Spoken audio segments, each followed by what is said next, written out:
Todo ano, quando as luzinhas começam a aparecer, a gente começa a criar expectativas. Afinal, esse clima de Natal é tão gostoso, é a melhor época do ano. É tempo de comidas gostosas, de celebrações com pessoas legais, de abraçar gente da família que quase nunca temos a oportunidade de ver. E a gente troca presentes. Os presentes. Até fica feio falar que a gente espera por presente. Mas é inegável. Os presentes fazem toda a diferença. Agora, só tem tanta coisa boa porque antes veio Jesus e fez tudo isso ter significado. Parece até que o aconchego do Natal é uma ilustração do que é a salvação. Que bom que existe Natal. Celebrar seu nascimento e lembrar das coisas que mais importam. Jesus faz do Natal a melhor época do ano. Bom dia, irmãos, irmãs. Que legal, né? Esse vídeo, muito legal ver a participação aí do pessoal. Sua participação, Dona Maria, foi muito especial. Foi um não com muito estilo. E é muito legal. Fiquei emocionado em ver e tentar trazer um pouquinho para a nossa realidade, né? O que é esse nascimento de Jesus num lugar inesperado, num ambiente estranho, e como isso é uma bênção, como este é um presente de fato. Eu queria rapidamente fazer uma breve aplicação com vocês, a partir já do que a gente viu neste filme, e o tema da nossa conversa hoje é a respeito desse presente que você realmente precisa. Quando a gente chega nessa fase do ano, a gente começa a pensar em presentes. Você com certeza já pensou em presentes para os seus filhos, já pensou em presente para a sua esposa. Se não pensou, pense que ainda dá tempo. Pensou em presente para o seu marido, para netinho, para netinha, para sobrinho. É assim que funciona e está tudo bem. Mas o que você gostaria de ganhar, se você pudesse ganhar hoje ou neste Natal? Se você é adulto, adulta, pessoa madura já, pudesse ganhar um presente, o que você gostaria de ganhar? Talvez você diga assim: eu queria acertar os números da virada, né, da mega da virada. Eu queria ter uma casa nova, um carro novo. Eu queria, Carlos, poder começar do zero. Mas eu queria falar para vocês hoje a respeito deste presente que nasceu ali perto da Ponte Estaiada, ou que nasceu lá em Belém, chamado Jesus. Este é o presente que você realmente precisa. Para a gente conversar um pouquinho sobre isso, eu queria convidar você a olhar comigo para o Evangelho de Mateus, no capítulo 2, quando o texto fala para a gente a respeito do nascimento de Jesus e de alguns presentes um pouco incomuns que Jesus ganha. O texto diz assim: Jesus nasceu em Belém, na Judéia, durante o reinado de Herodes. Por esse tempo, alguns sábios das terras do Oriente chegaram a Jerusalém e perguntaram: onde está o recém-nascido, rei dos judeus? Vimos sua estrela no Oriente e viemos adorá-lo. E lá na frente, nos versículos 9 e 10, estes sábios, eles seguem essa estrela, eles seguem o seu caminho. Os sábios seguiram o seu caminho, guiados pela estrela que tinham visto no Oriente. Ela ia adiante deles, até que parou acima do lugar onde o menino estava. Não era num hotel 5 estrelas, não era na maior hospedaria daquele contexto, não. Era sobre uma estrebaria, sobre um ambiente onde Jesus estava. Quando viram a estrela, ficaram muito alegres. E aí o que eles fazem? Esses sábios, a história da igreja fala que são 3 sábios, 3 magos, mas a Bíblia não fala para a gente que são 3, de repente eram dezenas de sábios. Mas estes sábios, quando eles entram na casa, viram o menino com Maria, sua mãe, e se prostraram e o adoraram. Então abriram seus tesouros e o presentearam com ouro, incenso e mirra, presentes bem comuns, né? Ninguém dá ouro, incenso e mirra para recém-nascido aqui. A Joana nasceu faz 3 meses e ela não ganhou ouro, nem incenso, nem mirra. Mas é porque esses presentes, eles apontavam para algo. Estes presentes fazem menção as profecias do Antigo Testamento acerca da chegada do Messias. O que significa Messias? A palavra Messias significa ungido. Ungido era a pessoa prometida no Antigo Testamento para que viesse a trazer paz, ordem, alegria, harmonia, novamente para as pessoas, para as famílias, para os casamentos, para as relações entre pai e filhos, para a vida de toda a humanidade. Este Messias um dia viria, e quando ele viesse, tudo ia ficar bem, as pessoas iam poder viver em paz novamente. Só que no Antigo Testamento, quando falava-se da vinda deste Messias, falava-se também a respeito de alguns sinais que apontariam, que indicariam o Messias chegou. E um desses sinais é este recém-nascido receber presentes. O ouro significa que Jesus é o rei, aquele que recebe ouro após ter nascido. Este é um costume que acontecia quando o filho de um rei nascia, ou seja, o próximo rei, o sucessor do reinado de determinado lugar. Quando nascia, ele recebia ouro. Por quê? Porque o rei nasceu. Jesus recebe ouro. Jesus também recebe como presente incenso. Nós falamos sobre isso na semana passada, que aponta para o fato de Jesus ser o sumo sacerdote, aquele que oferece sacrifícios em nome do povo e intercede, ora em favor do povo. Mas também, gente, Jesus recebe um outro presente, que é a mirra. O que é a mirra? A mirra era um produto que tinha várias finalidades, mas especialmente uma finalidade. A partir da mirra produzia-se uma goma, que era usada para embalsamar defunto. Imagina só, a Joana nasceu dia 4 de setembro, vocês visitam a gente no hospital, e aí você leva uma goma de embalsamar defunto para mim, para a Débora, para a Joana. O que a gente ia dizer? Meu Deus, ninguém está pensando em morte aqui, minha filha acabou de nascer.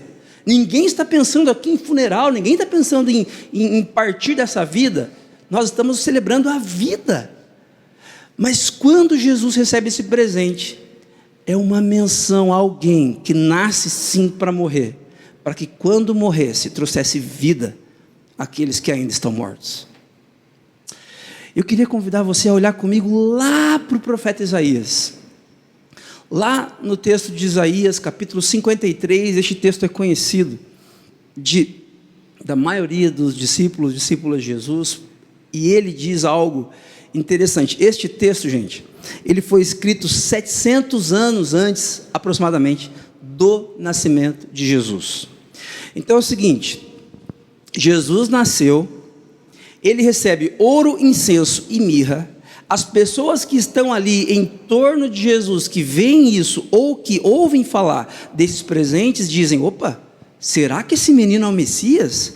Porque quem receberia ouro, incenso e mirra, quem receberia presentes assim quando nascesse, segundo as profecias, seria aquele que traria paz, que traria o reino de Deus para nós. Será que esse recém-nascido, que nasceu numa estrebaria, numa manjedoura, ao redor de animais, sem glória alguma, será que esse menino é o Messias? Então eles passam a conferir, a partir da vida de Jesus, o que acontece na vida de Jesus, para ver se de fato este recém-nascido seria ou será o Messias.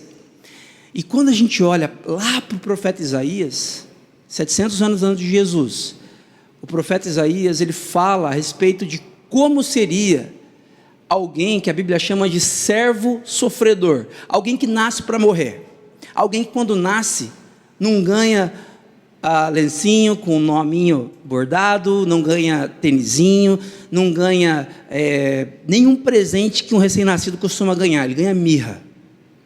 Ele ganha um produto do qual será feita uma goma para que essa pessoa seja embalsamada. Será que Jesus é o servo sofredor de Isaías 53? Enquanto nós leremos esse texto, eu gostaria que você pensasse nisso. Será que Jesus é? Isaías 53, versículo 6, o texto diz assim: todos nós, povo de Deus, nós aqui nessa sala, nós nos desviamos como, guarda esse nome, como ovelhas, deixamos os caminhos de Deus para seguir os nossos próprios caminhos.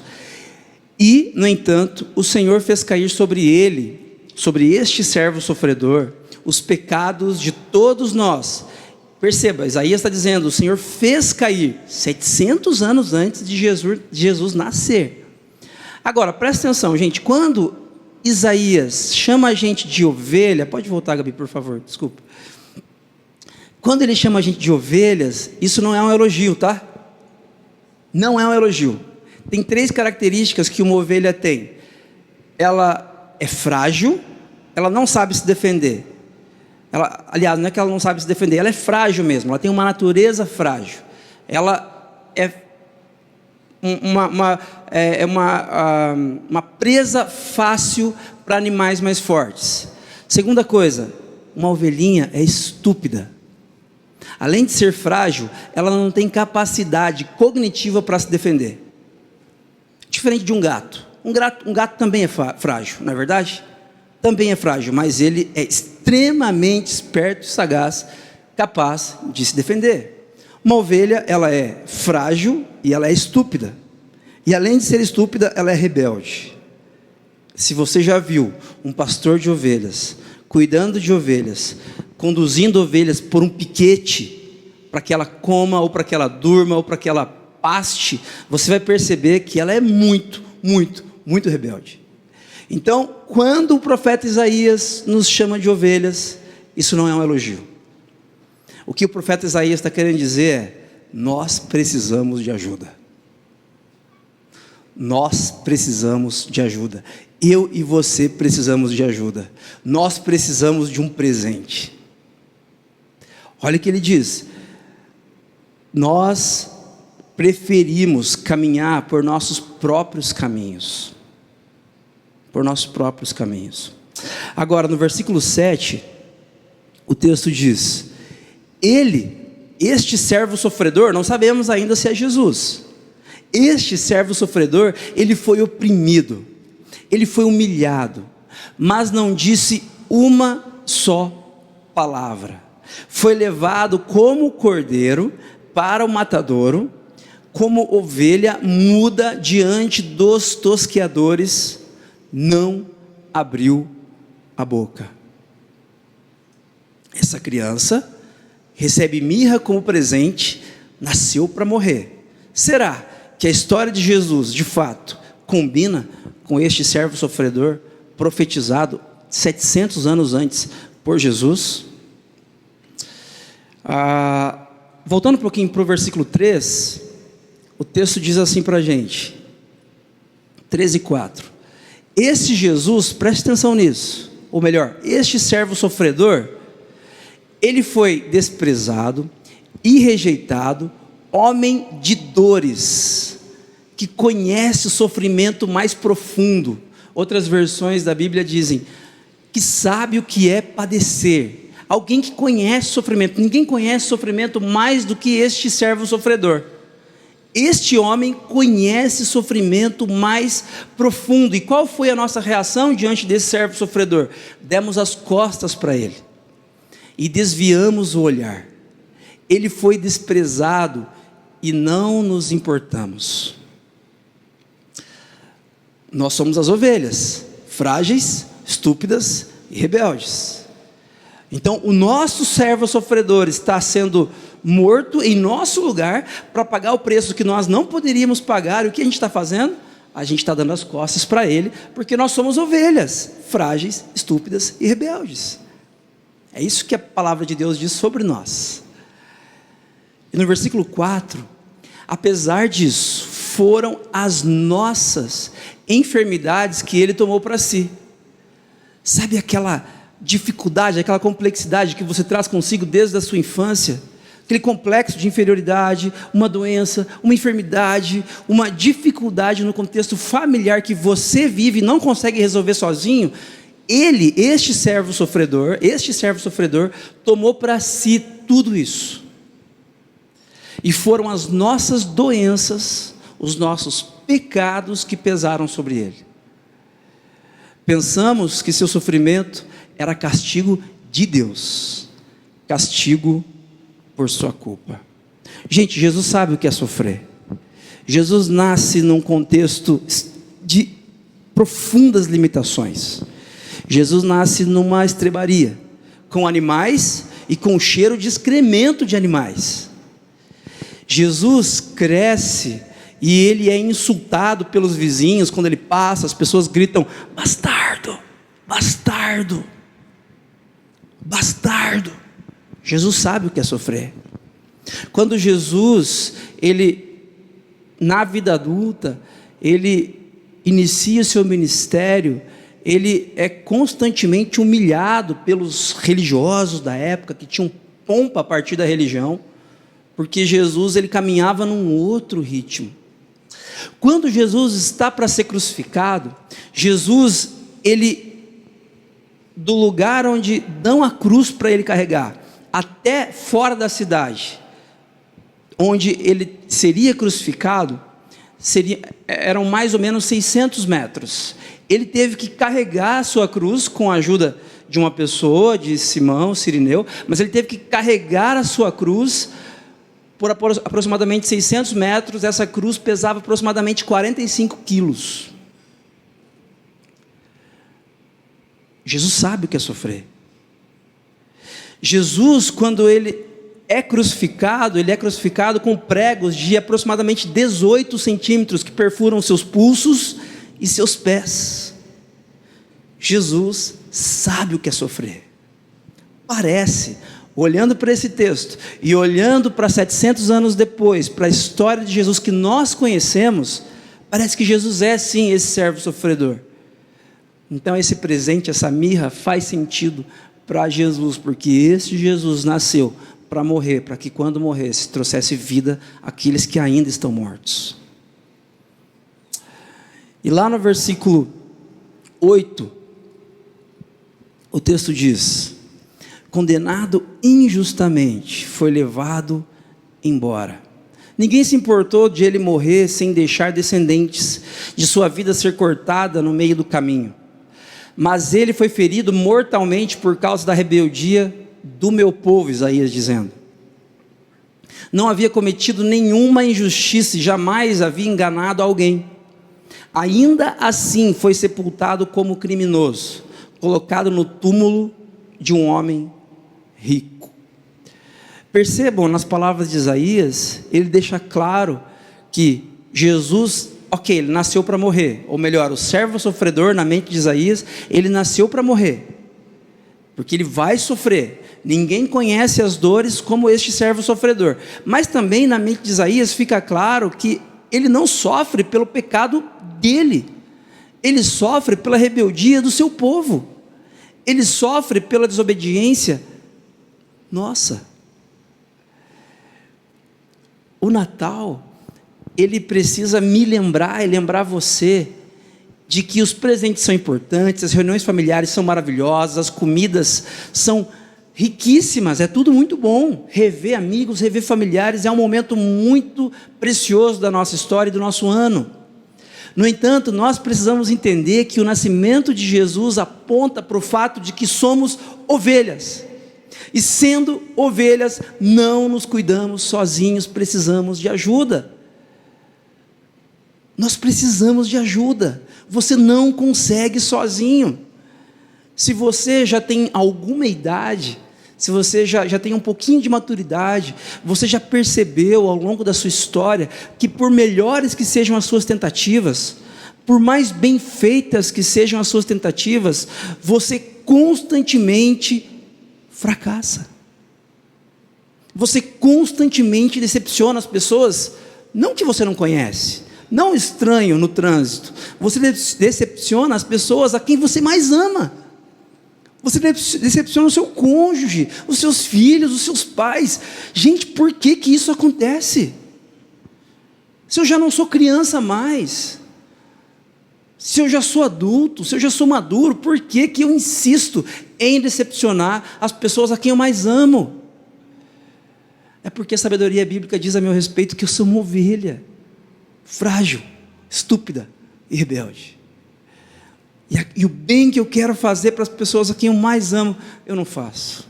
E o mal que eu não quero fazer para as pessoas a quem eu mais amo, eu acabo fazendo. Eu preciso de ajuda. Nós precisamos de ajuda. E o versículo 10 diz o seguinte: fazia parte do plano do Senhor. Não foi por acaso, não foi um erro na história, fazia parte dos planos de Deus Pai esmagá-lo, esmagar Jesus e causar-lhe dor. Quando, porém, sua vida for entregue como oferta pelo pecado, ele terá muitos descendentes, uma família, terá vida longa, e o plano do Senhor prosperará em suas mãos. Quando Jesus morre lá na cruz, quando esse servo sofredor é moído, é crucificado, é maltratado na cruz do Calvário, sem dizer uma palavra aos seus algozes, sem reclamar, sem murmurar, sem dizer uma palavra contra os seus algozes. Quando Jesus está fazendo isso, Jesus conquista uma família. Jesus não nos torna simplesmente religiosos, Jesus nos torna seus descendentes. Nós somos família de Jesus. É deste presente que você realmente precisa.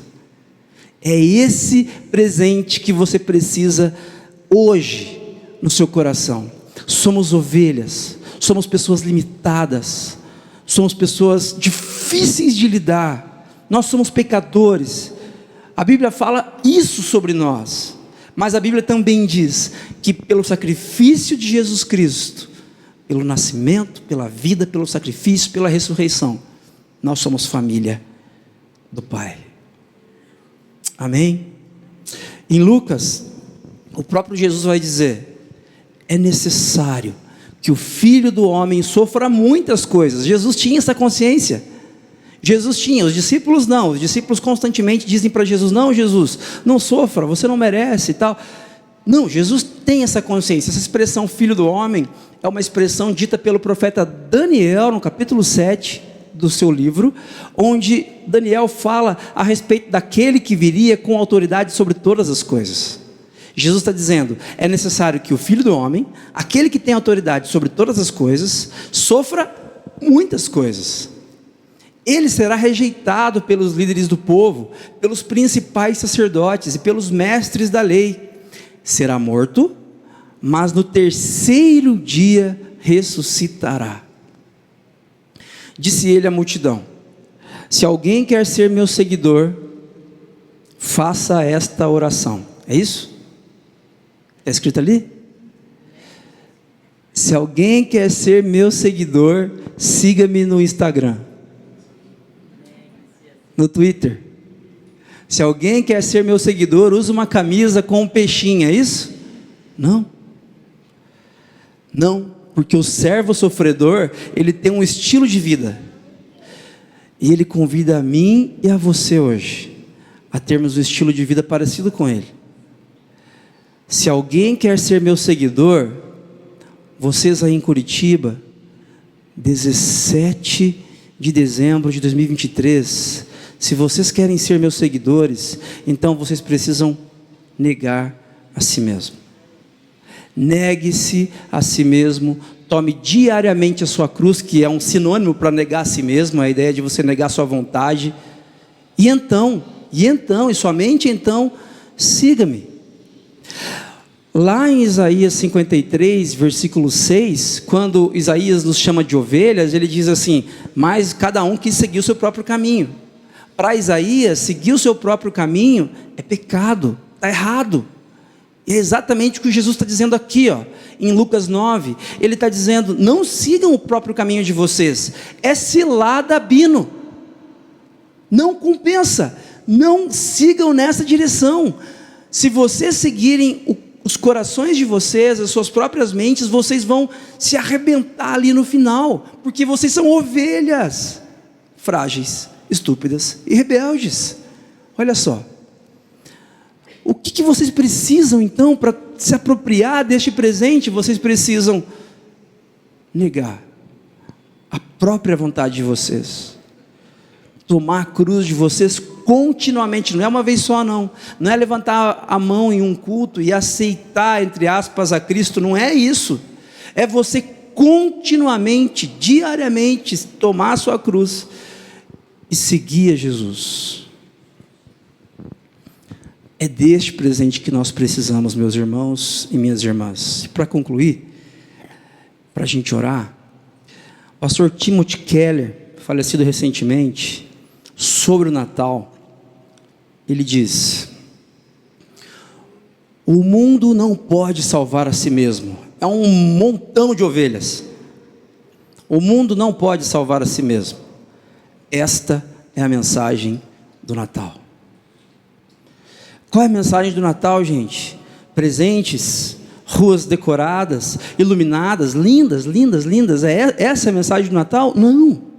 Tudo isso é bonito, é importante, vale a pena curtir, porque são presentes de Deus para a gente também.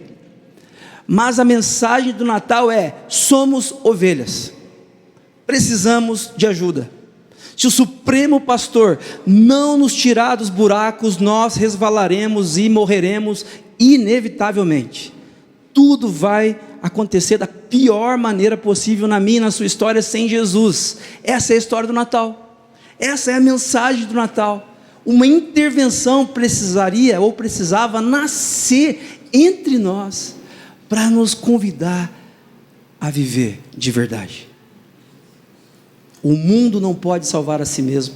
Esta é a mensagem do Natal.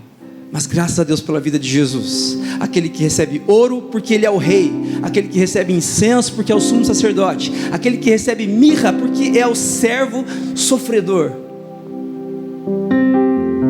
Como você chega aqui nessa manhã? Como está o seu coração nessa manhã?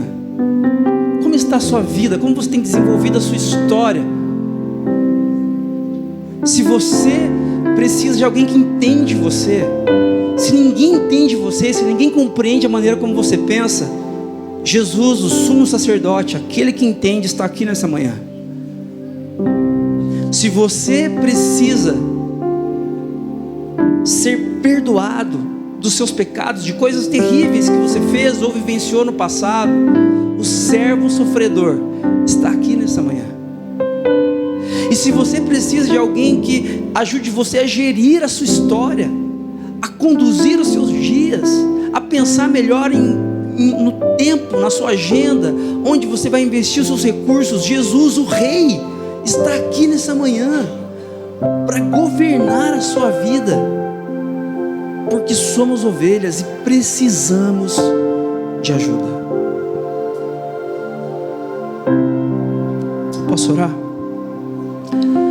Deus de infinita graça, nós precisamos do Senhor Jesus. Somos ovelhas frágeis, pouco inteligentes e rebeldes. Jesus, você que é o supremo pastor, pastor mais amoroso, o bom pastor, que dá vida por suas ovelhas. Jesus, cuida de nós essa manhã, acolhe as nossas dores, enche os nossos corações de alegria, porque você é o maior presente que nós poderíamos receber. É tudo o que precisamos, é tudo o que necessitamos no mais profundo da nossa existência. Faz isso, Pai.